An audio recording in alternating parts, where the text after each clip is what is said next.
नमस्ते। चलिए आज पंचतंत्र की एक बहुत पुरानी लेकिन बहुत गहरी कहानी में उतरते हैं। कहानी का नाम है मूर्ख को सीख।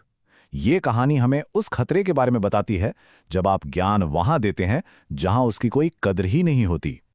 तो शुरुआत एक सीधे से सवाल से करते हैं, क्या अच्छी सलाह वाकई हमेशा काम आती है? यही सवाल है ना, इस पूरी कहानी की जड़ है, तो इसे जरा ध्यान में रखिएगा। हम कहानी के आखिर में इस पर जरूर लौटेंगे। ठीक है, तो कहानी शुरू करते हैं। जरा सोचिए, एक जंगल और दिन ऐसा कि ठंड हड्डियों में घुस रही हो, कड़ाके की सर्दी है, हर तरफ एक अजीब सी सर्द खामोशी। और इसी माहौल में हमारी कहानी के दो बिल्कुल अलग तरह के किरदार आमने सामने आते हैं। तो देखिए, एक तरफ तो है एक गौरैया, अपने गरम आरामदायक घोंसले में एकदम महफूज बैठी है, और दूसरी तरफ कुछ बंदरों का झुंड जो एक पेड़ के नीचे बेचारे ठंड से ठिठुर रहे हैं।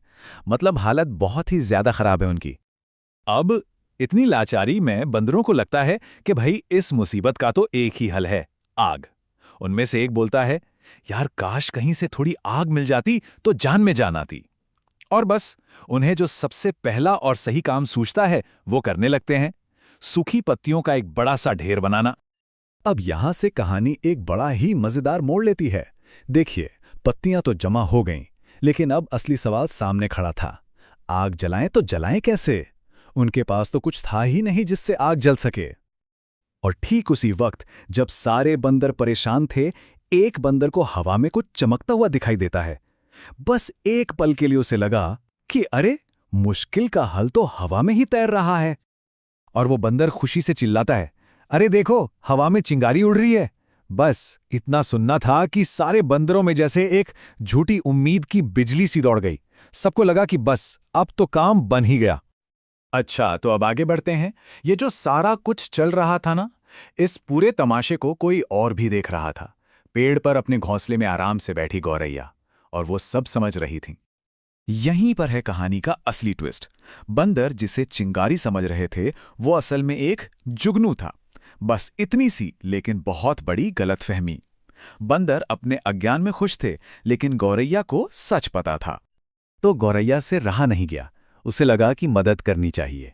वो बहुत प्यार से शांति से बोली, बंदर भाइयों जरा सुनो तो, ये चिंगारी नहीं है, ये तो एक जुगनू है।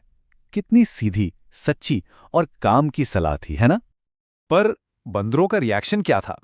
उनमें से एक ने गुस्से में कहा, चुप कर मूर्ख चिड़िया, तू हमें सिखाएगी? देखिए, यहां उनका जो घमंड था ना, वो उनकी अक्ल पर पर्दा डाल चुका था। वो सच सुनना ही नहीं चाहते थे।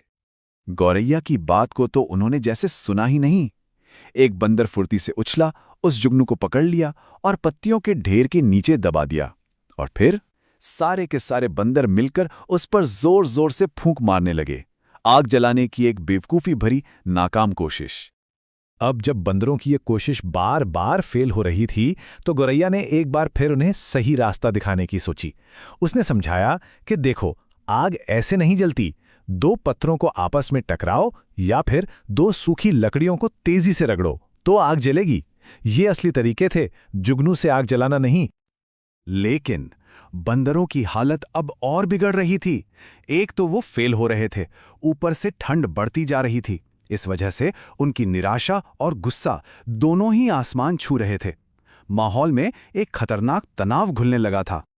और होता क्या है, जब लोग खुद गलत होते हैं तो वो अपनी गलती मानने के बजाय उस इंसान से चिढ़ने लगते हैं जो उन्हें सच बता रहा हो। बंदरों के साथ भी यही हुआ। उनका सारा गुस्सा अब गौरैया पर निकल रहा था। वो सब उसे खूंखार नजरों से घूरने लगे। और फिर कहानी उस मोड़ पर पहुंच जाती है जहां से वापसी मुमकिन नहीं। गुस्से में पागल एक बंदर आगे बढ़ा। उसने गौरैया को पकड़ा और पूरी ताकत से उसे पेड़ के तने पर दे मारा। बेचारी गौरैया की वही मौत हो गई। कितना भयानक अंत है ना?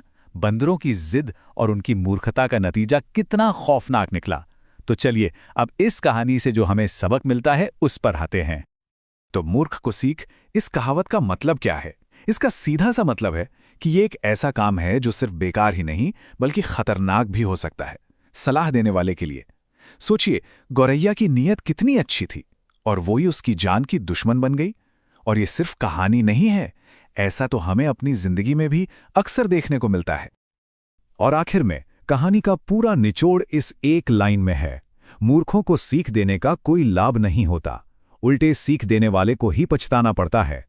ये बात हमें ये सोचने पे मजबूर कर देती है कि हमारी सलाह, हमारा ज्ञान, क्या वो हर किसी के लिए है? कब, कहाँ और किसे सलाह देनी चाहिए, ये एक बहुत बड़ा सवाल है, और शायद इसका जवाब हम सबको अपने अपने तजुर्बों से ही मिलता है।